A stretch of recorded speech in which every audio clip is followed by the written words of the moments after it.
watching DD India Live, India's voice to the world. I'm Ramesh Ramachandran. Coming up in the next 30 minutes. US President Joe Biden expects Iran to attack Israel sooner than later, issues a one-word warning: don't. Mr. President, to Iran in this moment. Don't. We are devoted to the defense of Israel. We will support Israel. We will help defend Israel, and Iran will not succeed. Exodus to Thailand continues after fall of key Myanmar border town. Thai Foreign Minister visits the area, urges Myanmar junta to scale back the violence. And Hungary emerges as a favorite location in Europe for makers of Indian films, TV series and music videos.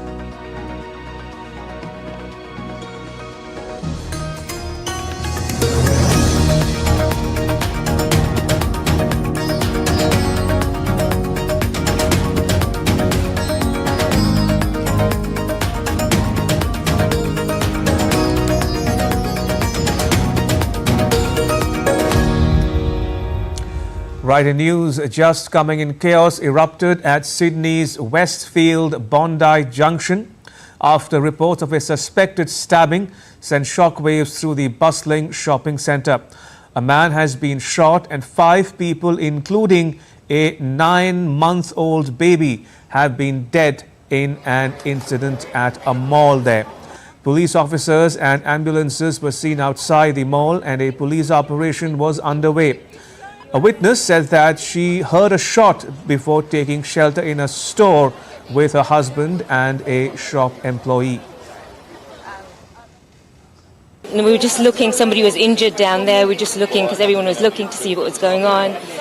Then we saw all these people running towards us, and then we heard a shot, and my husband dragged us into the Adair's shop, and then we got the lady there trying to lock the doors. And then she couldn't lock the front door, so we went in the office, which was all locked, and then we were in there until the police came to get us.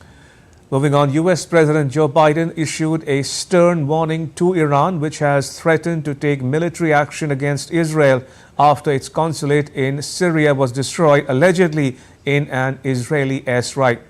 He told journalists at the White House that an Iranian attack could take place sooner than later.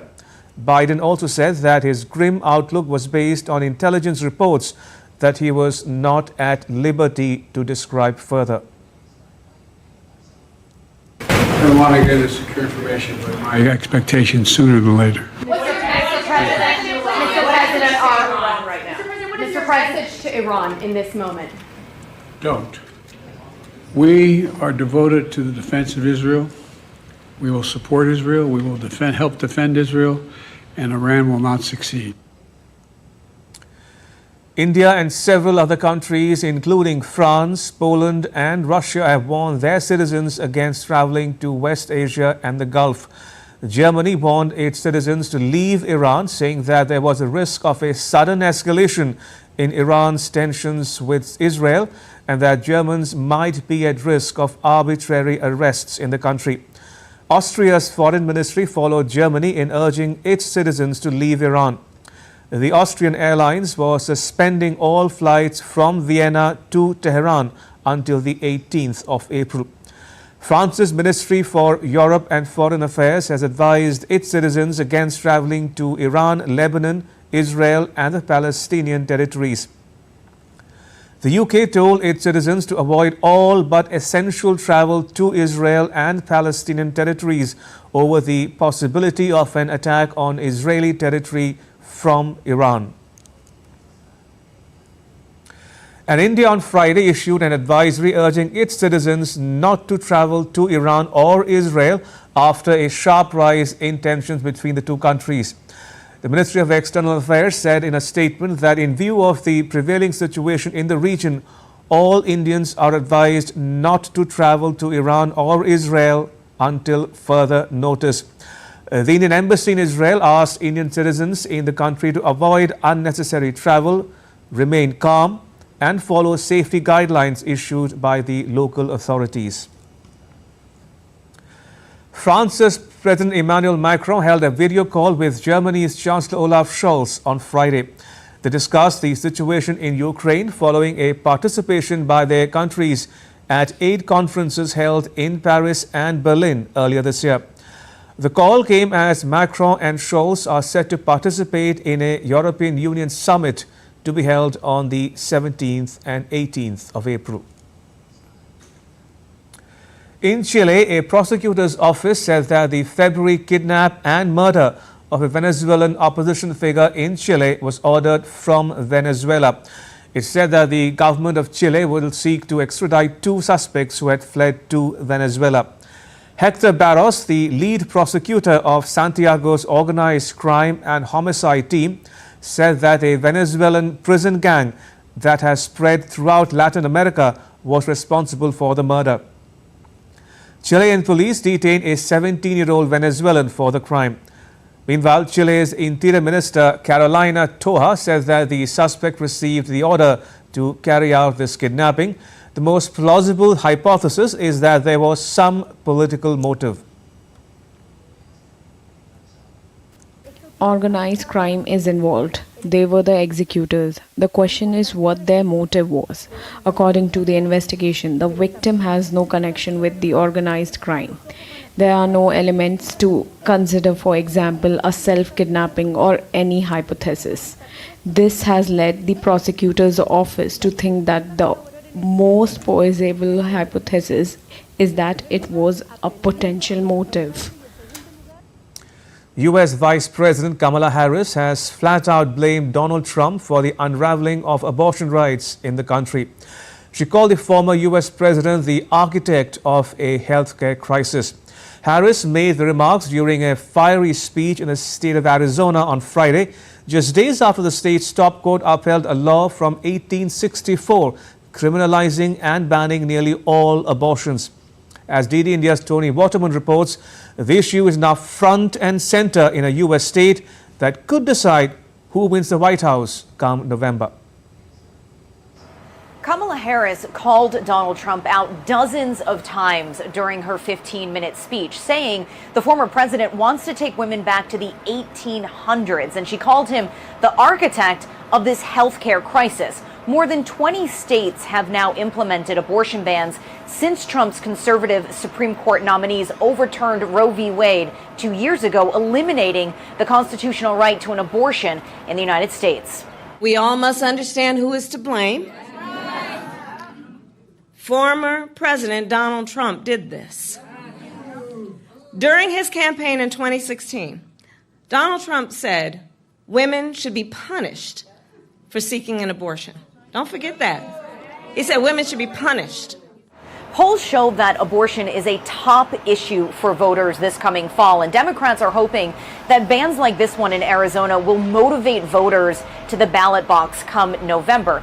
Arizona is a key battleground state, one that Biden won by just 10,500 votes in 2020, and what happens there could really decide the outcome of this year's election. And Donald Trump seems to realize that abortion could be a losing issue for him. On his social media platform Truth Social on Friday, he said the Arizona ruling went too far, that the law is inappropriate, and he told Republican lawmakers to act as fast as possible to remedy the situation. But ultimately, it could be voters who decide. Abortion rights groups in Arizona say they have collected enough signatures to get a measure on the ballot to amend the state's constitution, enshrining the right to an abortion and bypassing lawmakers altogether. Tony Waterman in Austin, Texas, reporting for DD India. And staying in the U.S., a New York judge overseeing Donald Trump's hush money criminal case rejected the former U.S. president's bid to delay his trial scheduled for 15th April on the ground that substantial pre-trial publicity would make the proceedings unfair. Trump had sought an indefinite delay, saying that media coverage was prejudiced against him, and finding an acceptable jury in Manhattan would be tough because the borough has overwhelmingly biased against him. But in decision on Friday, the judge said that an indefinite adjournment was not tenable. In other news, Russia and Kazakhstan battled rising water levels after major rivers across their countries burst their banks in the worst flooding seen in the areas in nearly a century.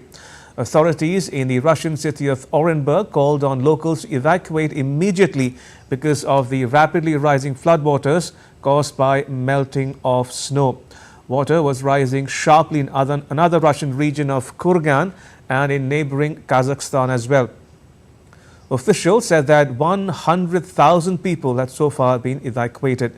The deluge of melting snow has forced more than 120,000 people from their homes in Russia's Ural Mountains, Siberia and Kazakhstan, as major rivers such as the Ural, which flows through Kazakhstan into the Caspian Sea, overwhelmed embankments. Russia's Orenburg is battling rising water level as the level of the Ural River tops 11 meters. Meanwhile, a local animal shelter in the flooded area is now hosting more than 350 animals. Volunteers from other regions have organized van loads of aid for the animals, but the director of the shelter said that she has received scant assistance from officials. Earlier, regional authorities called for the mass evacuation of parts of Orenburg, which is home to 500,000 people.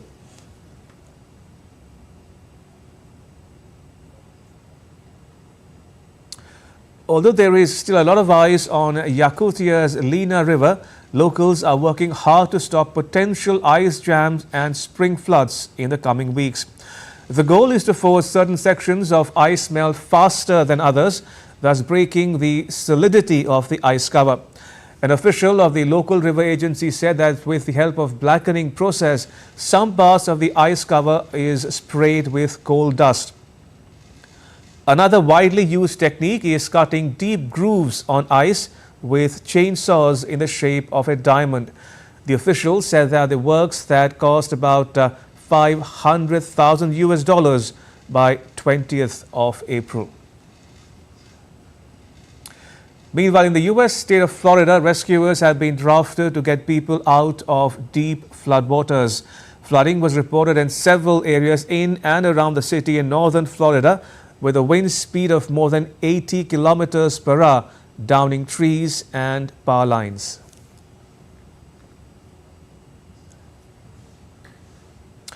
A group of Myanmar junta troops that retreated from their base in Myawaddy to a bridge along the Thai border were attacked by resistance groups using drones. Thailand's armed forces conduct severe patrolling near the border with Myanmar after the incident.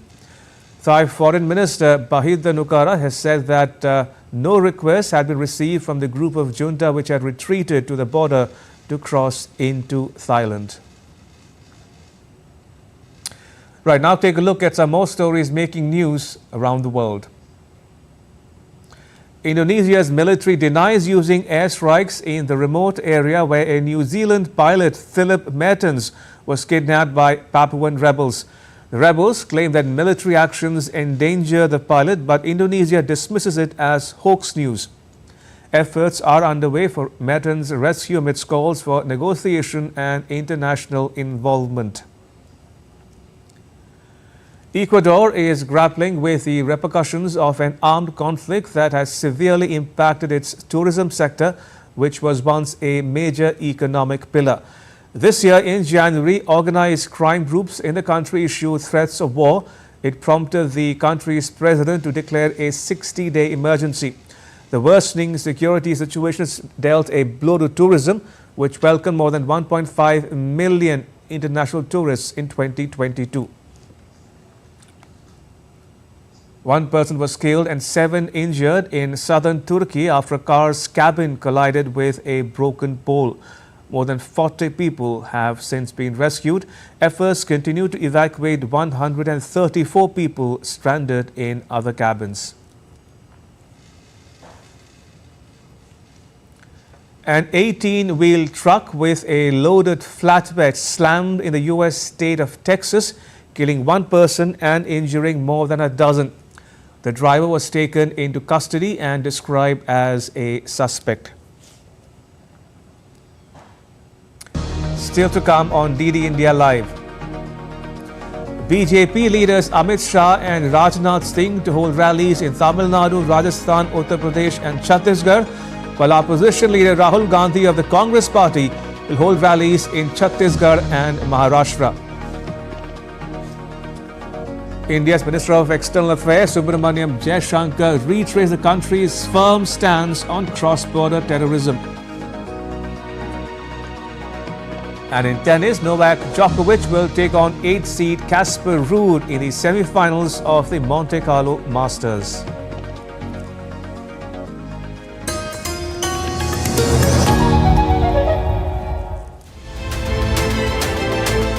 We are looking at a seminal contest that's happening in the South China Sea between China and the Philippines.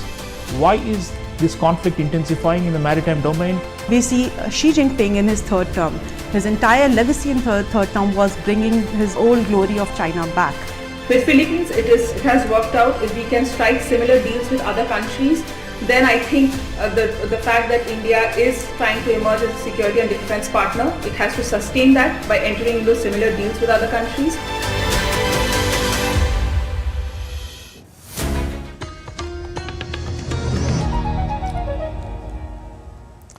You're watching DD India Live. I'm Ramesh Ramachandran. Bihar's former Deputy Chief Minister Tejaswi Yadav released the Rashtriya Janata Dal's manifesto on Saturday. Yadav promised 5 new airports in the state and 100,000 rupees per year to women from economically weaker sections of society on the festival of Raksha Bandhan. The manifesto also promises 10 million jobs, a special status to Bihar, recruitment in railways to end unemployment, an end to privatization in the railways, free electricity up to 200 units, and improvements in health, education and tourism. Bihar will go to the polls in all 7 phases starting the 19th of April. Election season is peaking in India with all political parties organizing multiple public meetings. The first phase of elections will take place on 19th April. BJP leader Amit Shah is to hold rallies in Tamil Nadu, Rajasthan and Uttar Pradesh. Another BJP leader, Defence Minister Rajnath Singh, is to hold rallies in Chhattisgarh's Dantewada and Kanker.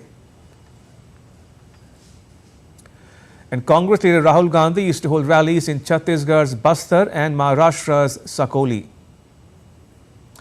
And Samajwadi Party Supremo Akhilesh Yadav will hold rallies in Uttar Pradesh's Bijnor and Muzaffarnagar.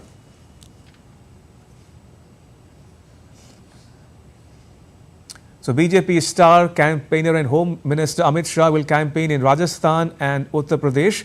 An election meeting is going to be held in Rajasthan's Alwar. Minister Shah will address a public meeting in the city.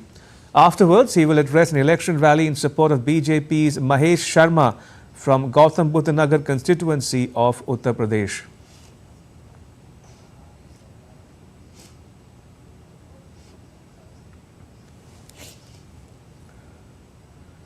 And my colleague Vishal Barrister joins us from Alwar. Vishal, how's the BJP campaign coming along in Alwar? Also, talk to us a bit, if you will, about Minister Shah's rally in Alwar. Well, a very good afternoon to you, Ramesh. As you can hear, there's a lot of noise. It's harvest season, and harvest season both for the crops and also for the votes. And I'm here in Harsoli, which is in the Alwar district, and Alwar falls between Delhi and Jaipur. In some time from now, the Home Minister would be addressing a public rally here in Harsoli. He would be campaigning for the BJP candidate Bhupendra Yadav. Bhupendra Yadav was a cabinet minister for environment in the Narendra Modi government 2.0. And right now, I would first ask my cameraman to show you the colors of election. Though the rally is slated for 4 p.m., but people have already started gathering here. And there you can see the flags of BJP, the saffron color, the music, and the folk songs. They are all here in Harsoli. Now, when we talk about Alwar, first let me explain you what is Alwar famous for. It's Yadav stronghold. And BJP has cancelled its 2-time sitting MP ticket.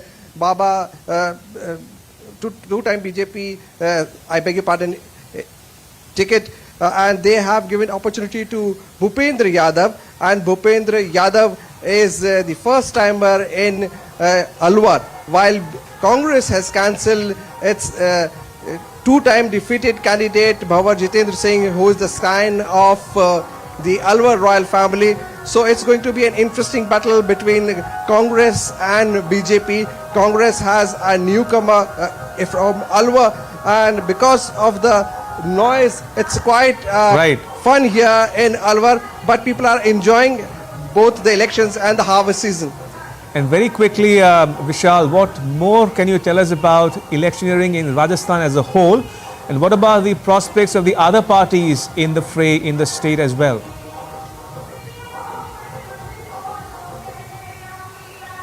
Well, Ramesh, when we talk about Rajasthan, there is a direct contest between Congress and BJP. BJP is eyeing all the 25 seats from the lower house here in Rajasthan, as the Prime Minister has given them a target of 400 plus. So 25 seats are very important for BJP. If we talk about the 2019 elections, BJP won 24 out of 25. They lost one, that was in Nagaur, to the Rashtriya Loktantric Party, RLP. Hanuman Beniwal is again contesting from Nagaur. But BJP looks quite confident, having won the state assembly elections last year. And Prime Minister time and again has been insisting on the double engine government. Double engine means you have the same government both at the center and the state. So it is going to be quite an interesting contest. But apart from all the declarations and all the promises, let me tell you that there are still 4 to 5 seats in Rajasthan where Congress is giving tough fight to BJP. All right, we'll leave it at that, Vishal. Thank you, Vishal Barrister, reporting there from Alwar. The 3 parliamentary seats of Jalpaiguri, Alipurdwar and Cooch Behar in the state of West Bengal will go to the polls on 19th April. A large part of this area falls on the international border between India and Bangladesh, which is guarded by one of the world's largest paramilitaries, India's Border Security Force. On polling day, the BSF has the added responsibility of ensuring a free and fair voting in the villages that fall in the no man's land. Now, a no man's land is area of land between the borders of 2 countries that is not controlled by either. DD India's Gautam Roy reports from one such border village of Cheet Sakati.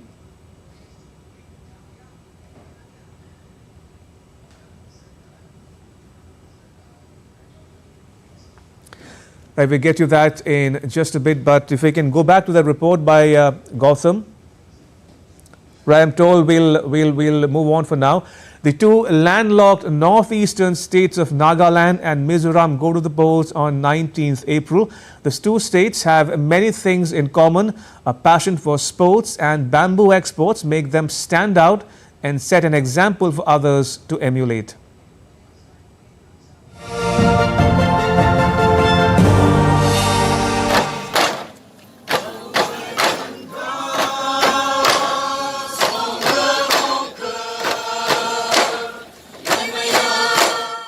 Nagaland, in northeast India, is a landlocked state with a hilly terrain. It is bound by the states of Arunachal Pradesh, Assam and Manipur. The state also shares a border with India's neighbor Myanmar. The British and the Japanese troops during the Second World War. Once a part of Assam, Nagaland, which became a state in 1963, has 17 major tribes. The annual Hornbill Festival that showcases the state's varied cuisine and dances is a major tourism attraction. In the 2024 general elections, Nagaland, which has 1 seat in the lower house of the Indian Parliament, is going to polls in a single phase on April 19. The state has 1.3 million voters, out of which over 0.6 million are men, 0.6 million are women, while 3 belong to the third gender. Nagaland is governed by the Nationalist Democratic Progressive Party, supported by an alliance that includes the Bharatiya Janata Party and the National People's Party. Other political parties in the fray are the Naga People's Front and the Indian National Congress. During the 2019 general elections, the lone Lok Sabha seat in Nagaland was backed by the NDPP.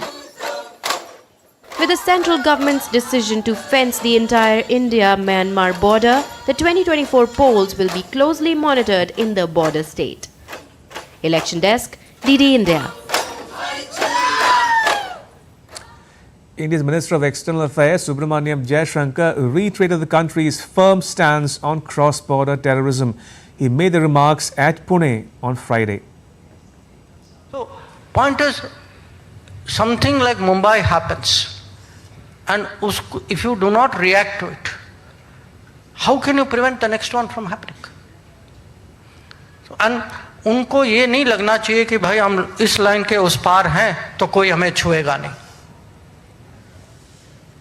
See, terrorists do not play by any rules. The answer to terrorists cannot have any rules.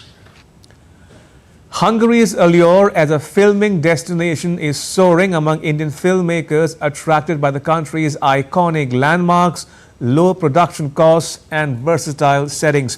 From Bollywood blockbusters and TV series to music videos, Hungary's capital Budapest has been a backdrop for Indian productions looking for a European setting that will not break the bank. DD India's Pablo Gutierrez has more.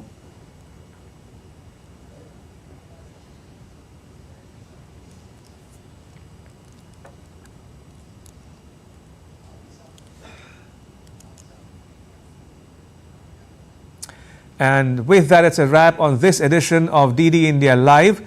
Let us know your thoughts on the news of the day. You can connect with us on Facebook, X and Instagram. You can also check out our website ddindia.co.in. We'll be back with more news as it breaks here on DD India. I'm Ramesh Ramachandran. From all of us here in New Delhi, thanks for watching DD India Live.